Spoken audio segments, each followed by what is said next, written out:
여러분, 인생이 갑자기 아름다워지는 비결이 있습니다. 제가 알려드릴까요?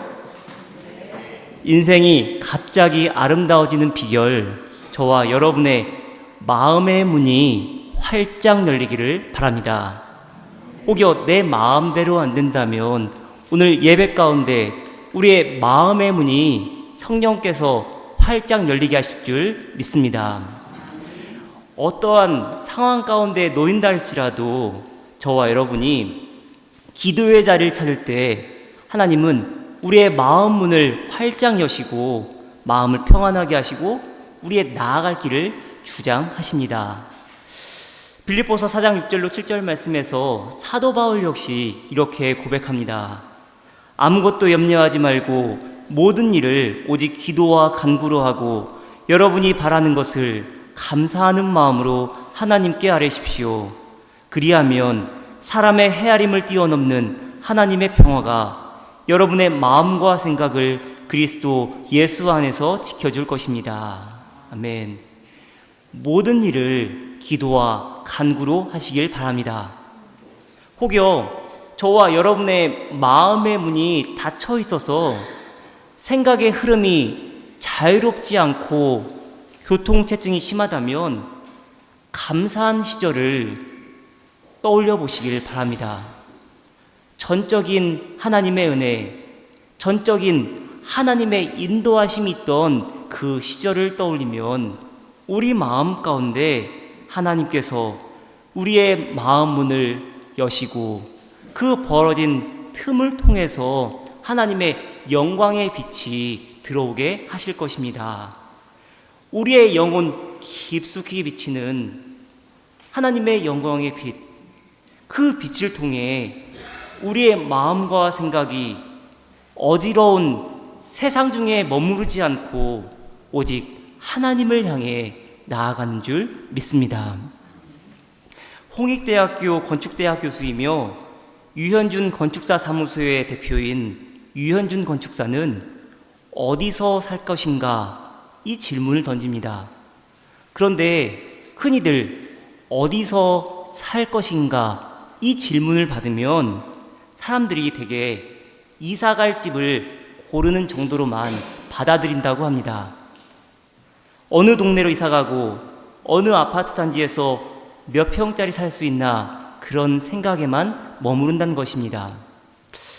그러나 유현준 교수는 진정 우리가 어디서 살 것인가 이 질문에 답하려면 이 공간은 우리를 더 행복하게 만드는가 이 질문에 먼저 답할 수 있어야 한다고 말합니다. 우리 자신이 살아가야 하는 곳이기에 건축물 자체보다는 건축물이 담아내는 삶을 바라볼 수 있어야 하고 그 공간 안에서 이루어질 사람들의 삶의 모습에 더욱 초점을 두어야 한다고 말하는 것입니다. 그렇다면 저와 여러분에게 진정 중요한 질문은 무엇입니까? 여러분, 우리는 어떻게 살아야 합니까? 어떻게 사는 것이 잘 사는 것이고 과연 무엇이 우리의 삶을 윤택하게 합니까? 공간을 아름답게 하는 것은 결국 사람입니다. 우리가 살아가는 공간은 우리의 삶의 모습, 우리의 삶의 태도에 따라서 확연하게 다른 인상을 풍길 것입니다. 오늘 본문 말씀 보면은 세상 사람들과는 전혀 다른 방식으로, 전혀 다른 차원의 방식으로 삶을 살아가는 사람들이 등장합니다.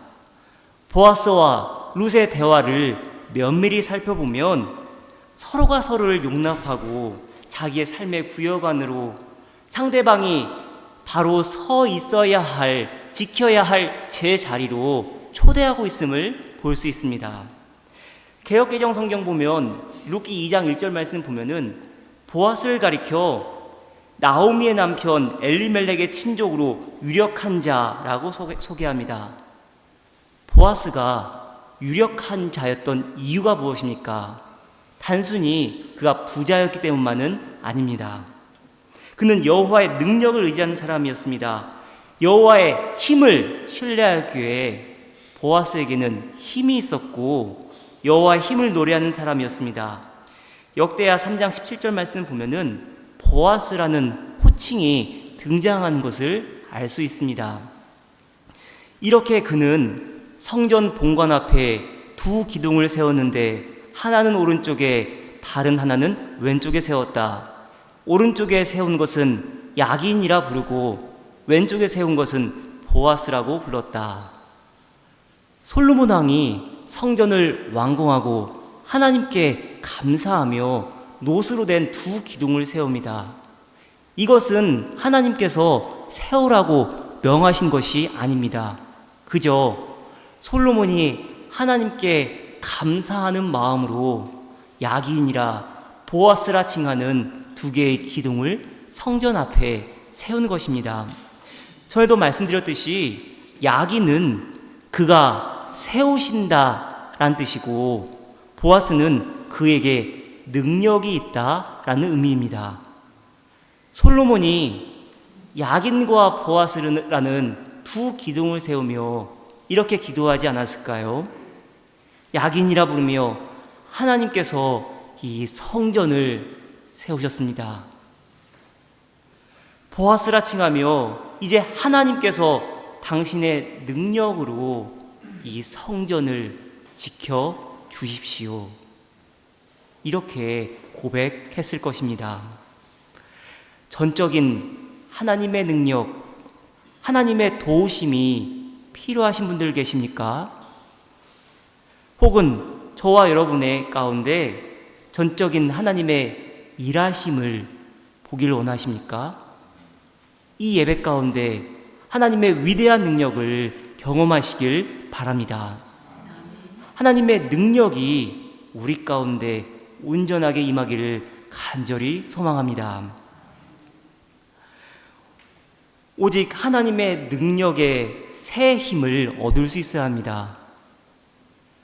오직 하나님만이, 사람이 아닌 오직 하나님만이 우리에게 새 힘을 부어주시고 능력을 베풀어 주시는 줄 믿습니다.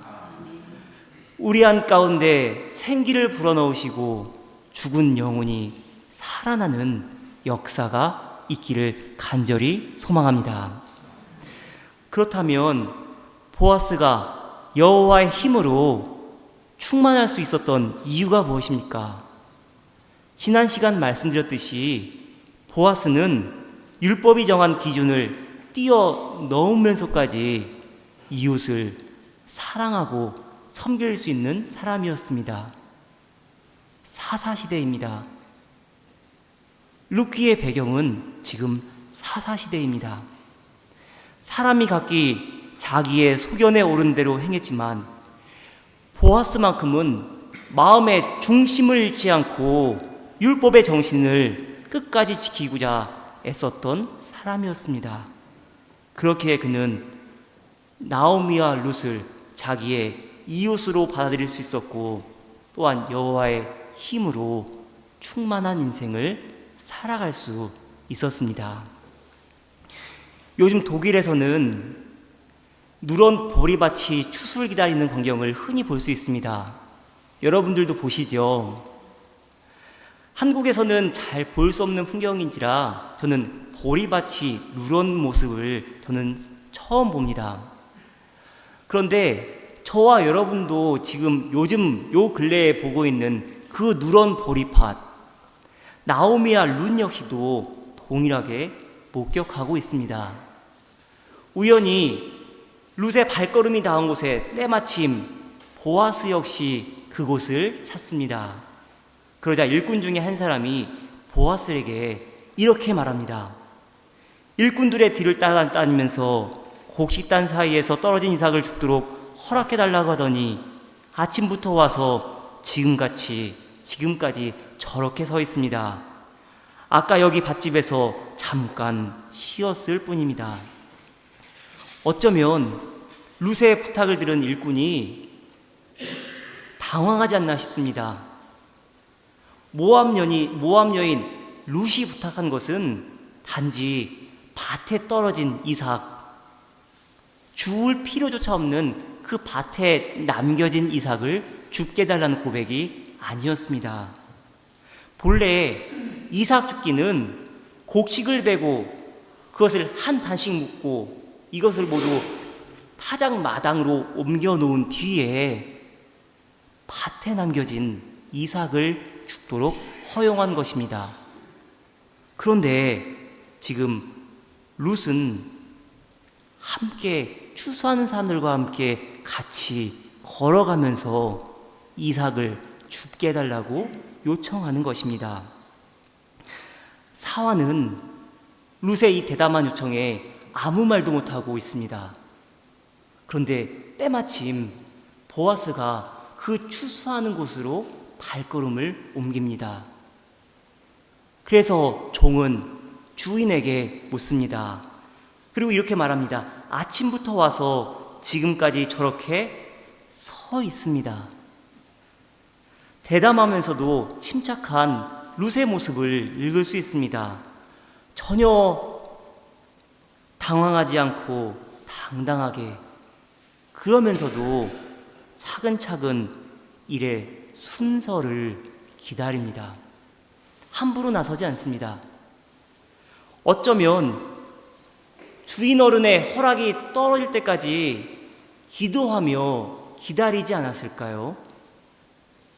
하나님께 모든 것을 맡기고 고향 땅을 떠나서 베들레헴 이곳에 왔으니 하나님, 제 인생 좀 책임져 주세요. 이렇게 기도하고 있지 않았을까요? 하나님은 그 기도를 들으시고 때마침 보아스를 룻에게로 보내주십니다. 여러분은 요즘 얼마나 간절히 기도하십니까? 룻이 얼마나 간절히 기도했는지를 상상해 보시기 바랍니다. 이른 아침에 추수하는 곳을 찾아가서는 염치 없이 간청합니다. 추수한 사람들과 같은 발걸음으로 걸어가면서 이삭을 죽게 해달라고, 이삭을 따게 해달라고 요청합니다. 그런데 룻의 더 놀라운 점은 자기의 간청이 이루어질 때까지 잠잠히 기다렸다는 것입니다. 다시 한번 묻습니다. 여러분은 요즘 얼마나 간절히 기도하십니까? 저도 요즘 하나님 앞에 기도하는 시간을 많이 가지려고 애쓰고 있습니다. 열심히 잘하는 것도 중요하지만 가장 중요한 것, 우리 인생 가운데 가장 중요한 것은 하나님께 최선을 다하는 것이 아닐까 싶습니다. 인간적인 노력, 최선, 열심도 필요하지만 우리 인생 가운데 하나님의 일하심이 더없이 거룩하고 더없이 아름답게 펼쳐질 수 있도록 더욱 간절히 기도해야 합니다. 사랑하는 여러분, 이 한 주간 하나님 앞에 무릎 꿇고 나아가 보시길 바랍니다. 하나님의 음성에 귀 기울여 보시길 바랍니다. 사람의 말이 아니라 하나님의 말씀에 귀 기울여 보시길 바랍니다. 사람의 말은 우리의 마음을 심란하게 합니다. 하지만 하나님의 말씀은 우리의 영혼과 육신을 맑게 정화하는 역사가 있습니다. 룻처럼 잠잠히 기도하며 기다릴 때 하나님의 역사하심이 있을 줄 믿습니다. 룻이 이렇게 기도하며 하나님의 역사하심을 기도하고 기다릴 때 어떠한 역사가 있었습니까? 보아스가 룻에게 가까이 와서는 이렇게 말합니다. 2장 8절에서 9절 말씀입니다. 보아스가 룻에게 이르되 내 딸아 들으라. 이삭을 주러 다른 밭으로 가지 말며 여기서 떠나지 말고 나의 소녀들과 함께 있으라. 그들이 베는 밭을 보고 그들을 따르라. 내가 그 소년들에게 명령하여 널 건드리지 말라 하였느니라. 목이 마르거든 그릇에 가서 소년들이 길러온 것을 마실지니라 하는지라. 여러분은 지금 제가 들려드린 말씀, 보아스가 룻에게 한 말 중에 어느 말에 귀 기울여 드렸었습니까? 어떤 말이 가장 귀에 솔깃하게 들리셨습니까? 모든 것을 잃은 나오미와 룻에게는 이삭을 주우라는 말에 제일 관심 가졌겠습니까? 그러나 그렇지 않았을 것입니다.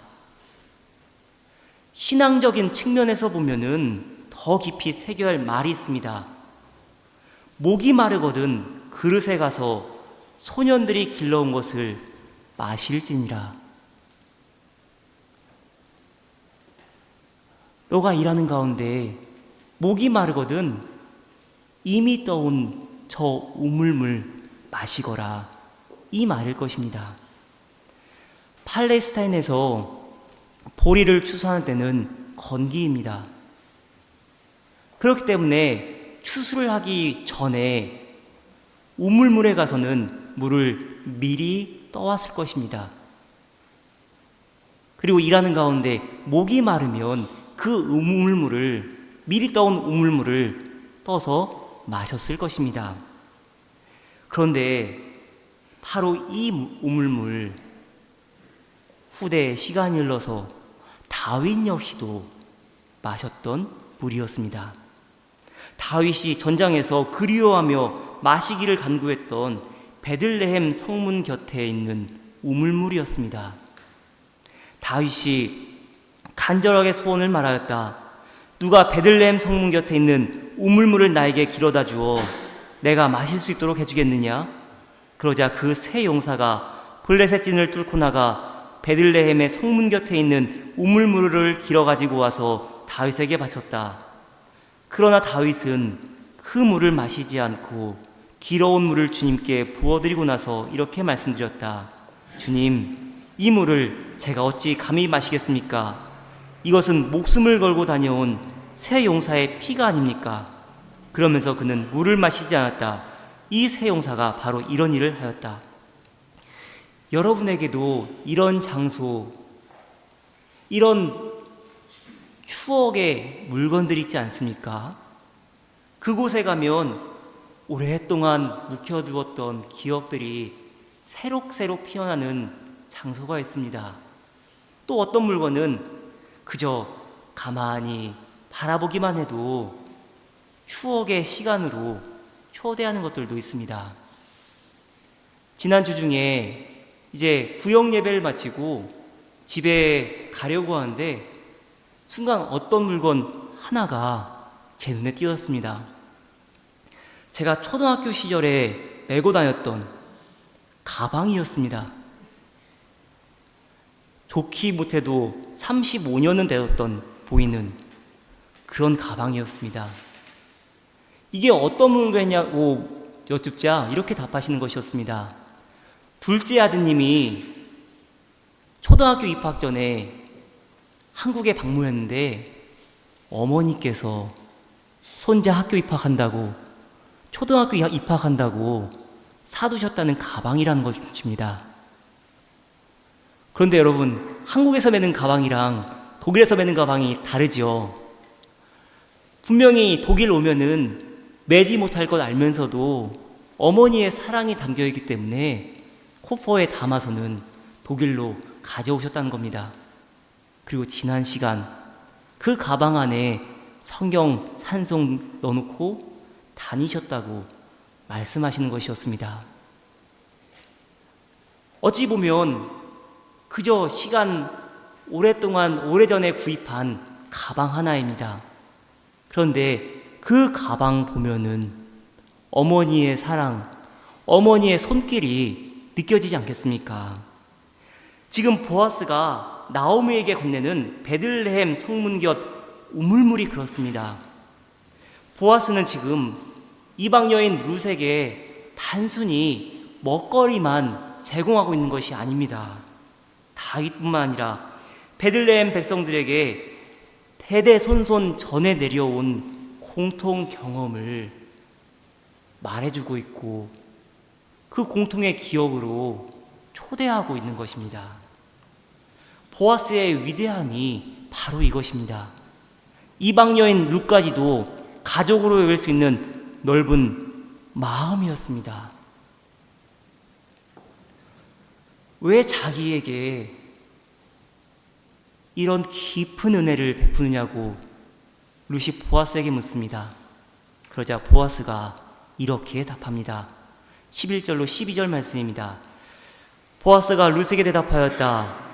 남편을 잃은 뒤에 댁이 시어머니에게 어떻게 하였는지를 자세히 들어서 다 알고 있소. 댁은 진정 아버지와 어머니를 떠나고 태어난 땅을 떠나서 엊그저께만 해도 알지 못하던 다른 백성에게로 오지 않았소? 댁이 한 일은 주님께서 갚아주실 것이오. 이제 댁이 주 이스라엘의 하나님의 날개 밑으로 보호를 받으러 왔으니 그분께서 댁에게 넉넉히 갚아주실 것이오. 아멘. 사랑하는 여러분, 하나님께서 저와 여러분 한 분 한 분을 하나님의 가족으로 부르셨습니다. 예수 그리스도의 십자가에서의 죽음과 부활을 통해서 한 가족이 되게 하셨습니다. 성령 강림절부터 룻기 말씀을 읽고 있습니다. 그 이유가 무엇입니까? 기독교에서 성령 강림절은 유대인들에게는 오순절 혹은 율법 수여절이라고 일컫는데, 이때 유대인들은 신의 산에서 맺은 하나님의 언약, 하나님의 선택을 기억합니다. 그러면서 저와 여러분이 하나님께서 친히 선택한 백성임을, 그리고 하나님의 뜻과 계획이, 하나님의 노력과 결과가 저와 여러분의 삶을 통해서 이루어지고 있음을 말씀하고 있습니다. 이를 가장 잘 보여주는 것이, 가장 잘 보여준 성경이 룻기입니다. 이스라엘 역사에서 그다지 부각되지 않는 시골 아낙네들, 한 농부,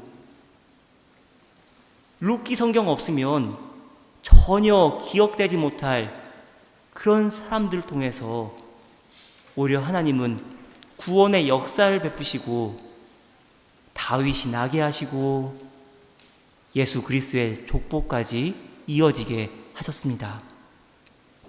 그저 보잘것없는 저와 여러분의 인생 역시도 하나님의 손에 붙들리면 귀하게 쓰임받을 수 있음을 보여주는 것입니다.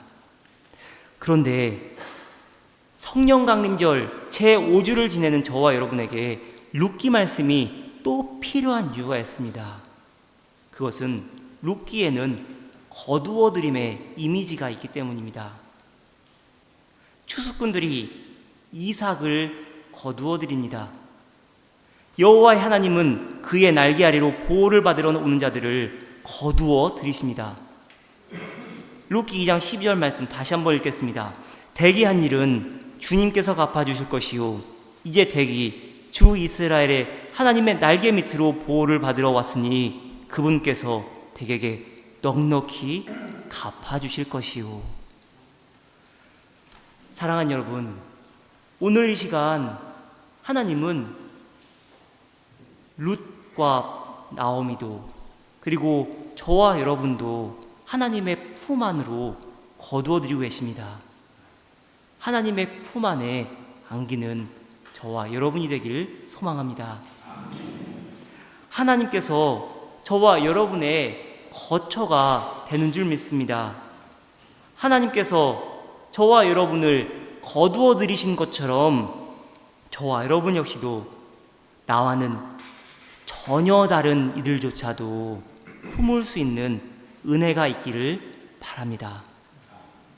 하나님의 사람들과 함께 하나님의 품 안에서 하나님의 방식으로 살아가는 저와 여러분이 되기를 축원합니다.